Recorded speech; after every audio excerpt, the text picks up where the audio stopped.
This week, Blizzard announced they'll be canceling 2024's BlizzCon. The reason for this isn't exactly clear. It could have something to do with the merger, could have something to do with the fact they've got nothing to show. Unfortunately, or fortunately if you have Stockholm Syndrome, Blizzard stated that they were excited to bring back BlizzCon in future years, meaning we won't always be missing out on gems like... Do you guys not have phones? Yeah, you guys all have phones, right? Despite BlizzCon not going on, they're still going to reveal details of upcoming games like Diablo 4's first expansion, and whatever the hell they plan to do with the corpse of Overwatch and World of Warcraft. Welcome to Necro News, the show where we cover the hottest gaming news in the last week. This week we'll be covering the WWE 2K24 outrage, Fallout London's latest hurdle, and a single player humbling an entire company, and more. So subscribe to the channel, stay up to date with the latest gaming news. Also, for those of you who aren't members, we did post an update on the new Live 2D model visible only to members, and it's a sneak peek of a new hairstyle. If you want to see it, become a member today. This week, fans of the wrestling game WWE 2K24 were taken on an emotional roller coaster as 2K Games banned prominent modder WhatsTheStatus, or just status, for inappropriate content. While this was shocking to the fans, as we were researching the story, it became apparent that this was obviously going to happen. Near the beginning of April, a lot of the more popular modders were fucked over by 2K Games when they added encryption changes that made modding more difficult. And understandably, the players were pissed. It seemed that modders such as Status were being punished for making mods that 2K Next players, that is, 2K endorsed content creators, were being rewarded for covering or using. After some time, Status released a massive tweet outlining all of this and also stated he had talked to the devs of the game, Cornell Gunter, and that they were trying to resolve the issues brought up by the community. That is, until Cornell went dark on Twitter with only a few cryptic messages indicating that he had been fired from 2K Games. Following that, Status then posted on Twitter that all of his mods that featured hidden models were now content damaged and could no longer be downloaded. However, Vince McMahon and Brock Lesnar remained completely untouched, despite both being created using hidden models. The difference being, though, that they weren't uploaded to the game by Status, meaning 2K Games were removing characters that were specifically uploaded by Status and not just targeting characters that shouldn't be in the game. And then on the 22nd, Status announced that all of his uploads were removed, modded or not, and that he had received a permanent, non-appealable ban from all WWE 2K24 online services. And that's when shit hit the fan. You see, during all these issues with Status, there was strong discussion going on in the WWE community about 2K's priority. WWE 2K24 had multiple game-breaking bugs that would render the game unplayable until you hard reset, losing any save data. But even worse is that just 2 pages into the community content page, you would come across hundreds of deepfake lewds of WWE divas. As a result of this, the hashtag #FreeStatus started trending on Twitter with hundreds, even thousands of players voicing their concerns, requesting that Status get unbanned. Next, players even joined the fray with some prominent players stating that they had requested to leave the 2K program. Thankfully, the story has a good ending, as on Friday, Status wrote on Twitter that he's been unbanned following a conversation with 2K Games and reaching an agreement. But only time can tell if the agreement they made is truly good for fans, or if this is just one big kayfabe. Fallout's TV show has come out and has been a runaway hit, reinvigorating the franchise with a much-needed stim pack. So much so that Fallout Lightwood Laminate 76 received over 1 million players in a single day. Too bad the game still sucks. But this story isn't about Fallout 76. It's in fact about Fallout London. Fallout London is a massive DLC-sized mod for Fallout 4 that takes players into London. It's been in development for a little over 4 years and was on track to release on the 23rd of this month. However, as you can see, it's not out yet. You want to know why that is? Come close. Because Bethesda fucking sucks at everything they do. On April 11th, Bethesda announced that they would be releasing a next-gen patch that would update the game's graphics for newer consoles. And as is true with any update, this breaks a whole bunch of mods. This includes the most important mod, the Fallout 4 script extender, a plugin that many mods utilize for what they do. Because of this, the devs of Fallout London are having to push back the release of the now finished mod to wait for the script extender to update, and test it, and make sure that it's not broken. Tarkov is a game that you most likely have heard about at some point or another, but for anyone who's been living under a rock, it's one of the mainstays of the extraction shooter and Extract this. And is generally seen as one of its genre pioneers. You enter a zone, get what you're looking for, eliminate the players in your way, then get the fuck out of there or die and lose everything. Unlike other games in this genre, Tarkov was more focused on realism, and it paid off with the game being wildly popular. Now, all of that clout may be coming undone because the devs basically nuked all of their goodwill in a single night. Same thing. On Wednesday, Battlestate Games, the developers of Tarkov, put out a post for a new edition of Tarkov called the Unheard Edition. This terribly named bundle has a bunch of things players are pissed off about, but how can I possibly explain this for people that aren't into the game? I've got an idea. You too can be the proud owner of this bundle. With the low price of $250, you too can have the following: free guns, free ammo, free money. You know, the basics in a man shoots bad guy game. Additionally, for this low price, you'll also get something that returns insured items 30% faster. But that's not all, Ellie. You'll also get a buff that completely breaks the game. AI enemies won't be able to shoot at you until you're well within their sight. Something that you can laugh at the stupid plebs who didn't spend $250 fucking on a video game for. But you might be asking yourself, Ellie, Booster, is that all? Of course not! This is capitalism.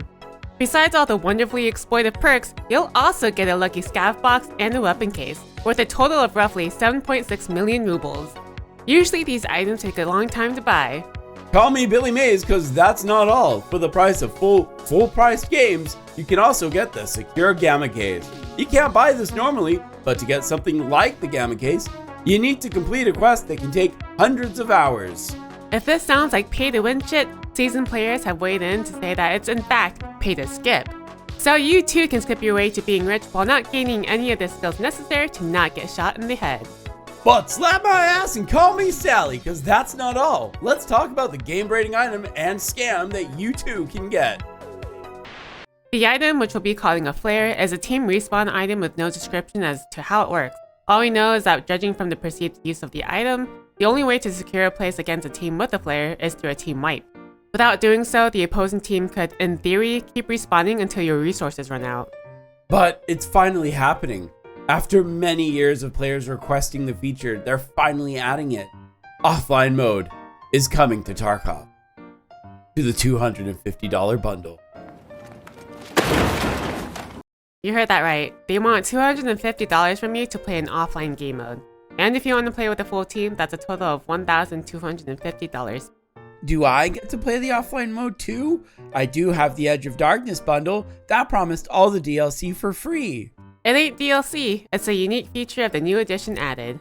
That was an exact quote from the battle state, so in other words, it's not DLC because they said so. They even went so far as to going back to the EOD's perk description and adding the name of their failed Tarkov spin-off Arena to imply that's the only free thing that you get from the EOD. And keep in mind it was unaltered for 7 years. Also keep in mind that, you know, that's illegal. Thousands of people are now contemplating uninstalling the game, including 2 friends of our editor, or have already done so. Tarkov streamers have also completely stopped streaming the game, and the subreddit and Discord are colossal shit shows. Other companies have also started making fun of Nikita, like the developers of Helldivers. Good old democracy. Speaking of streamers, remember Maplestory, that MMO you used to play when you were a teenager? We definitely do, because we both used to play a lot when we were younger.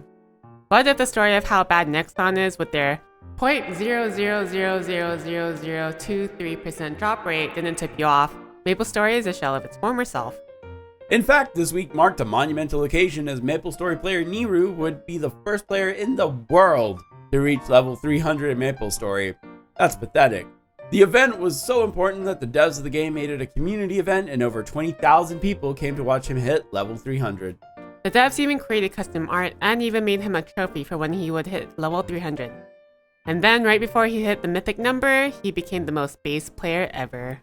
You see, right when Niru was about to hit level 300, he stopped playing altogether and started ranting about the game in front of 20,000 people and the developers themselves.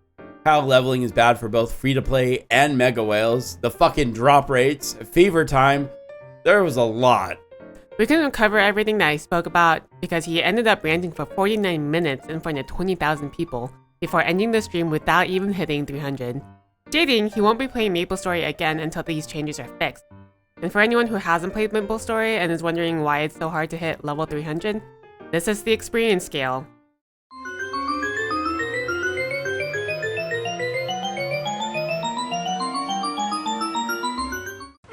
is some bullshit! And our final story for the week is about Stellar Blade, a game that's been in the news a lot this week. There was troublesome graffiti that said hard R.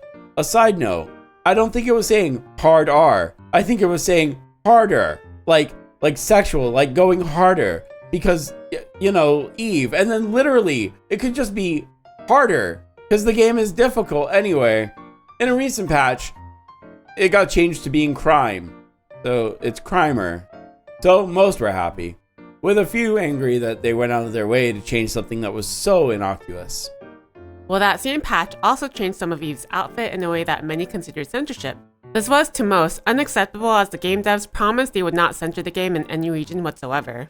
The first example would be this. In my opinion, it just looks like some weird hoodie swimsuit that looks kinda weird and tacky, but the updated outfit added some see-through lace on the cleavage, and to be honest, it looks a lot better in the updated version than it did in the previous version. Also, I'm gonna be honest, Eve doesn't have the greatest cleavage ever, but her ass is still stellar. In fact, many other outfits, such as these, are wholly uncensored, which has led many people to be confused over what exactly is happening at Shift Up. I would like to put forward that these outfits are in fact the uncensored versions, and that the versions that were released were in fact incorrectly rendered, especially since all the material that was missing from these models were meshes like stockings and lace. And there is some merit to what Booster is saying, as the director stated in the launch party for the game. Understandably, we also recognize this issue. However, the final costume we wanted to show you is indeed the costume in version 1.0.02. I want to clarify that this is our final product. However, I know that answer is not enough to convince our users. There is an internal discussion ongoing regarding this, so I think we'll have a chance to answer it soon. I just want everyone who's worried to remember who made this game. These are the devs of Nikki. That's the game that made a coatless version of Makima so you could see her ass. Stop worrying. This week's Buried Alive Banger, a segment where we cover a game that our community doesn't think has had enough attention, comes to us from community member Russell Senpai, and it's called Astray. This one is for the bronies out there. Astray is a platforming adventure game that takes a lot of inspiration from fighting game mechanics. The art is pretty rad and the soundtrack is also pretty good, but there is some weirder stuff in there that makes me wonder if this is also just like clopping material. If you don't know what clopping is, don't look it up.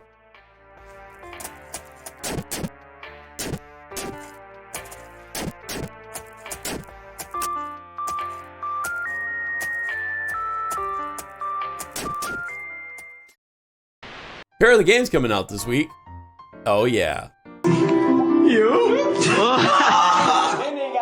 To the game, you just walk around jumping on shit. And here's our schedule for this week. Our mics finally came in and it's all set up. We'll be finishing up World's End Club and playing more Galarian. Well, that's it for this week's Necro News. If you like what we do here and want to keep up to date, consider subscribing to the channel. And if you made it this far into the video, be sure to put a horse emoji in the comment. Also, a special thank you to our channel members. Just do the horse, don't do the other symbol. Anyway, that's all we have this week, so until next time, goodbye. What's the other emoji? Oh, if you know, you know. What is the other emoji? Ellie, the video's over. Gotta go. Bye.